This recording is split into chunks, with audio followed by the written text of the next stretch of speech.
Okay. All right, 3, 2, 1. Hey, it's Day. And today I'm going to be teaching you how to save 1,000 US dollars while teaching in Korea. Money. Alright, so I know it's been a while since I made a video, but I literally just got back from America a few days ago.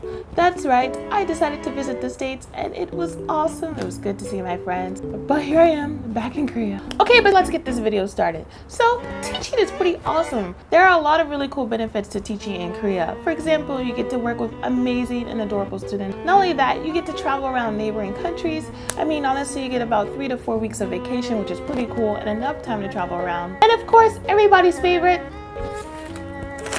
making money. Okay, so today I'm going to be teaching you how to save 1,000 US dollars per month for teaching abroad here in Korea. But first, I do want to give a shout out to today's sponsor. They do allow me to invest back into my channel. I want to say thank you to italki.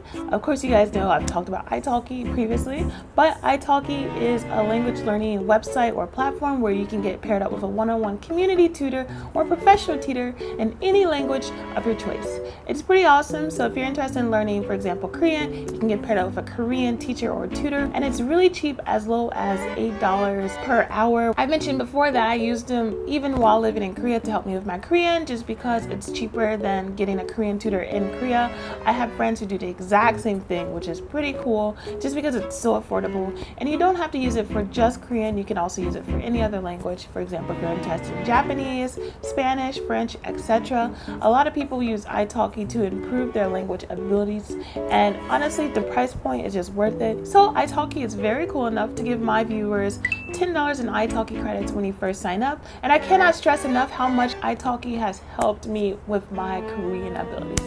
Okay, so for the first part of the video, I want to go ahead and break down the payment system because it can get kind of complicated if we're talking about numbers, so make sure that you are following along. So I work with Epic, which is English program in Korea, and Epic's starting salary is usually around 2 million won. And just to make things easy, let's just say that 2 million won is 2,000 US dollars. It's usually like way lower than that actually, but just for the sake of this video, we're gonna just say that 2 million is 2,000 US dollars. So of course your school will also take out some fees per month, so we're just gonna kind of subtract that a little bit. And then maybe out of pocket you do have to pay electric, gas, and maintenance fee or whatever. So let's just say that in the end you end up with around $1,500. That is what we're gonna be starting with. Thankfully, as an English teacher, your housing is free. Honestly, like, that's probably the best part. Like, can you imagine, like, I have a free apartment in Seoul, which is freaking awesome because Seoul is not a cheap place. Housing, I feel like it's the most expensive thing when it comes to like living somewhere. All right, so then this leads me to my point number 2, which is budgeting and tracking your spending. So when I first came to Korea, I did a really poor job at budgeting. I was just spending my money. I didn't know where it was going. I was just buying stuff. I felt like I really had to buy things for my apartment. So I like bought a couch, I bought this table, and I bought like some plants, which got stolen. And then I also bought like LASIK eye surgery. But I feel like that was a really good investment.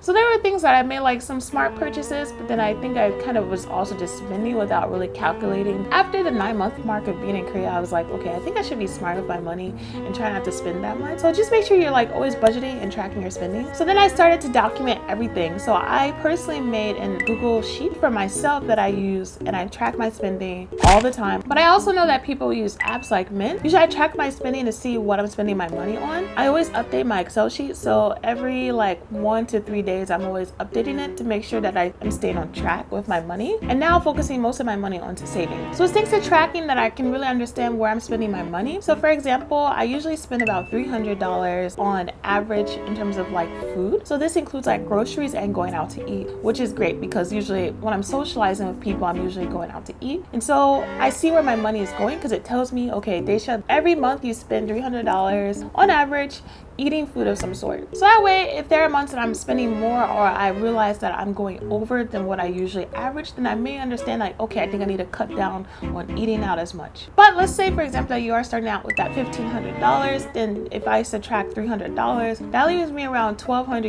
US dollars to have. And honestly, like, what am I gonna do with $1,200 per month?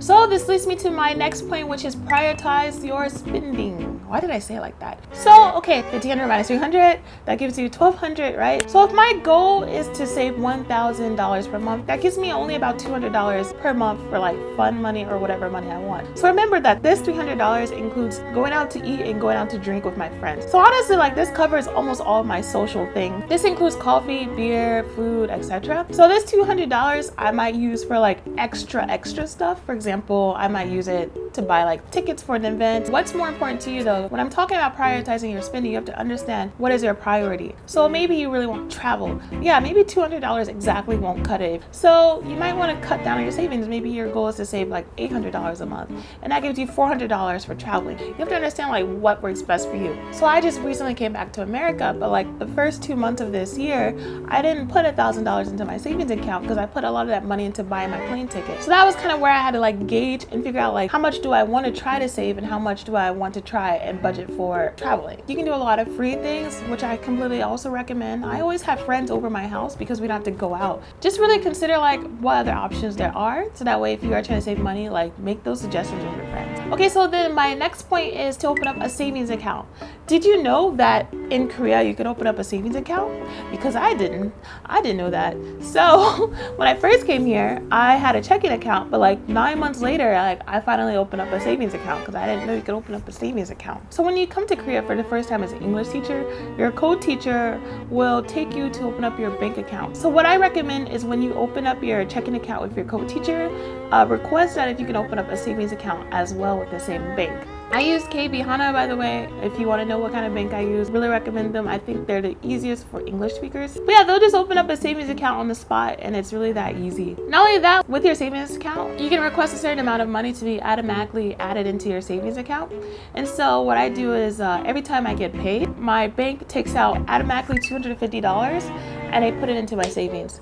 And then this is like a savings account I have that I can't touch because it gains interest. But this allows me to like not touch that money as well. So at the very minimum, like I'm always saving $250 a month each time I get paid. And then two I want to say is open up a second savings account. So I know this sounds really weird. And honestly, like this second savings account could just be another checking account. But this is what I did. So I have another account. This is all within the same bank. And for this account, this is kind of like my fun account. This is like the account that I tried to save up for something. I'll put money into this. So for example, like if I have a trip, maybe I want to go to Japan in September, but it's April. So maybe I might add in like $50 per month until September to save up for my trip to Japan. Or maybe I'm saving up to buy camera equipment. So you have your first savings account, which is your main savings. This is like your survival savings account. And then you have your second savings, which is like you're trying to save for something. So I recommend both of these options because I think it's just a smarter way to kind of gauge your money. All right, so my next tip I want to say is to review. I think it's so important to review. So when you have your budget sheet, you can look at it and make sure that you're reviewing for the past and like for the future. So for example, like I understand that I spend $300 per month on food, and I know this because I'm reviewing. I'm looking at each month and I'm realizing that on average I spend around $300, and $300 I know works for me because I know that allows me to put the rest of my money into savings. So I want to make sure that I'm keeping this $300 range for when I go out with friends and stuff. Again, it's also good to review for the future. So if you're trying to travel in September but it's April, it's just good to realize and recognize how much money that you need to save each month in order to make that trip happen. So I just want to say that with these tips, you can easily save $1,000. And of course, you don't have to exactly save $1,000. It's just that if your goal is to save money, you just stay on it as soon as you come to Korea. So that way you are starting with the ball rolling versus me, that took me like 9 months to start saving. It's important to be financially smart with things, and just as much as any type of growth in life, financially growing is equally as important. So yeah, what tips do you have for saving money? What do you do? Let me know because I want to learn more stuff too. And if you like this video, it would totally mean a lot for me to have your support. It does take a lot of time for me to film and edit everything. So if you guys just don't mind leaving a comment, leaving a thumbs up, sharing the video with your friends, it really helps my channel grow and allows me to hopefully, invest more into this channel, which I would love to do in the future. And I'll see you guys in the next video. Bye.